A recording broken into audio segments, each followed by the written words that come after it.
గారి ఫ్లెక్సులు ఎక్కి బరాబరా ఎక్కి మనం ఎక్కగలమా లేదా, మనం చెంపొచ్చా చెంపకూడదా అనేది కూడా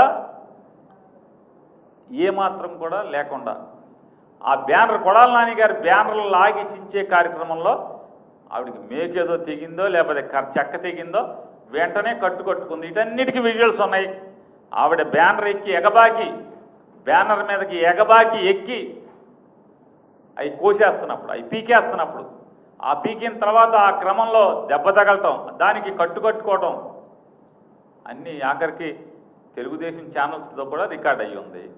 రికార్డ్ అయ్యి ఉన్నదాన్ని ఇవాళ కారు వెనక సీట్లో కూర్చుని కారు గుద్దాడని చెప్పని కేసు కడతాం అంటే ఇంతకన్నా దగాకోరు ప్రభుత్వం, దివాలాకోరు ప్రభుత్వం, తప్పుడు కేసుల ప్రభుత్వం, సైకో ప్రభుత్వం ఎక్కడ ఉందా నన్ను ఇప్పటివరకు చరిత్రలో ఎక్కడా లేదు. ఖచ్చితంగా ఈ సాక్ష్యాలు ఆధారాలతో సహా మా దగ్గర ఉన్నటువంటి విజువల్స్, సాక్ష్యాల ఆధారాలు అన్నింటినీ కలిపి అవసరమైతే సుప్రీంకోర్టు దాకా పోలీసులు ఎవరైతే ఈ తప్పుడు కేసును నమోదు చేసి చర్యలు చేపట్టండి. ఖచ్చితంగా మిమ్మల్ని కోర్టుకి ఏడ్చకపోతే ఈ ప్రభుత్వాన్ని ఎవరైతే ఈ తప్పుడు కేసులో కనుక రాము మీద కేసు నమోదు చేసి అరెస్ట్ చేస్తే కనుక మేము వెయిట్ చేస్తాం. మీరు చేయండి, ఖచ్చితంగా న్యాయస్థానాల్లో మిమ్మల్ని నిలబెడతాం అనేది కూడా ఖాయం. మా దగ్గర అన్ని సాక్ష్యాలు ఆధారాలు ఉన్నాయి.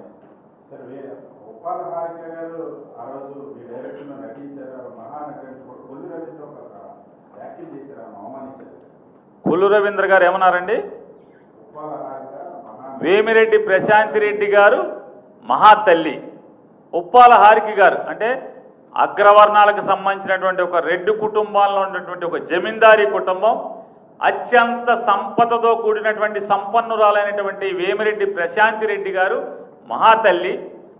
వెనుకబడి కులాలు మరీ ప్రత్యేకించి గౌడ కులంలో జన్మించి చదువుకుని చిన్న వయసులో అగ్రవర్ణాల ఆధిపత్యంలోనే ఇన్నేళ్లు నడుస్తున్నటువంటి కృష్ణా జిల్లా పరిషత్ పీఠం మీద జగన్మోహన్ రెడ్డి గారిచే కూర్చోబెట్టబడినటువంటి ఒక బీసీ మహిళ మహానటి.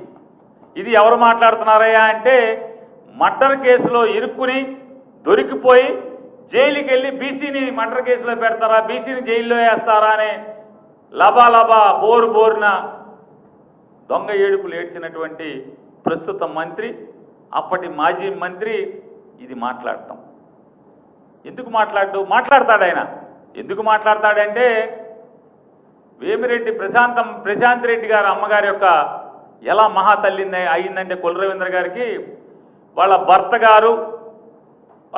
గారు చుట్టూ ఉండేటువంటి మనుషులు జిల్లాలో ఎవరిని కూడా, ఏ క్వార్ట్స్ మైన్ ఓనర్ని కూడా క్వార్ట్స్ని మైనింగ్ చేయనివ్వకుండా, ఎక్స్పోర్ట్ చేయనివ్వకుండా కేవలం ఎంపీ గారు అంటే ప్రశాంత్ రెడ్డి గారు వాళ్ళ కుటుంబం మాత్రమే ఎక్స్పోర్ట్ చేయాలి, మైనింగ్ వాళ్ళే చేయాలి. ఎవడు చేసినా ఆ క్వార్ట్స్ తెచ్చి వీళ్ళకే అమ్మాలి, వీళ్ళ ద్వారా ఎక్స్పోర్ట్ చేయాలి. దానికి ఎవడయ్యా అంటే నెల వారం అమ్మగారి దగ్గర నుంచి, మహాతల్లి గారి దగ్గర నుంచి ఈ రాష్ట్ర మైనింగ్ శాఖ మంత్రికి వారం ముడుపులు వస్తున్నాయి, వారం మూటలు పంపిస్తున్నారు. కాబట్టి మరి వారం మూటలు వచ్చి పడుతున్నాయి కాబట్టి ఆవిడ మహాతల్లి. ఎందుకని మూటలు ఇస్తున్నారు కదా, ఆ మూటలను లోపలేసుకుంటాక మా ఆవిడకి ఆయాసం వస్తుందని చెప్తున్నారు అటెండర్లు. మరి బాబు మేము మొయ్యిలో పోతున్నామండి, అయ్యేమో డబ్బుల మూటలు కాబట్టి మాకు కూడా కాకుండా వాళ్ళే మోసుకుంటున్నారు, భార్యాభర్తలు మోసుకుంటాక మళ్ళీ మోసి ఆయాసపడుతున్నాడు అని చెప్పి వాళ్ళ ఇంట్లో పనిచేసే గవర్నమెంట్లో పనిచేసేటువంటి ఆయనకు ఉన్నటువంటి వాళ్ళు మనుషులు చెప్తున్నారు బయట బందరంతా. మరి ఏం చేస్తాడు? ఆవిడ మరి మూటలు ఇస్తుంది కాబట్టి ఆవిడ మహాతల్లి, ఈవిడ బీసీ, నిజంగా బీసీ కులం కాబట్టి మరి ఆ మహాతల్లిని ఈవిడికి పోలుస్తూ ఈవిడ మహానటి. అలా కొల్లు రవీంద్ర కంటే కూడా అది మహానటుడు అనాలా, చెత్తనటుడు అనాలా, దొరికిపోయే నటుడు అనాలా, ఏమనాలో తెలీదు. ఏనాడే అంతకన్నా పగటి వేషగాడు కొల్లు రవీంద్ర కంటే కూడా రాజకీయ పగటి వేషగాడు ఆంధ్ర రాష్ట్రంలో ఎవడూ లేడు.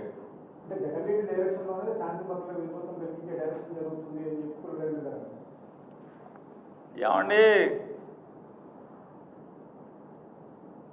11 ఛానల్స్, 2 పేపర్లు,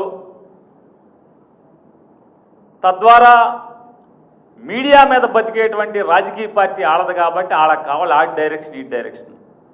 గుడివాడ నియోజకవర్గంలో మీటింగు, ఎవరిని అప్పుడు వాళ్ళందరినీ గంజాయి తాగిచ్చి బ్రాందీ తాగిచ్చి ఎవరు నుంచోబెట్టారు? మేమా? జగన్మోహన్ రెడ్డి గారు నుంచోబెట్టారా? లేదా గుడివాడ ఎమ్మెల్యేకి డైరెక్షన్ జగన్ గారు ఇచ్చాడా?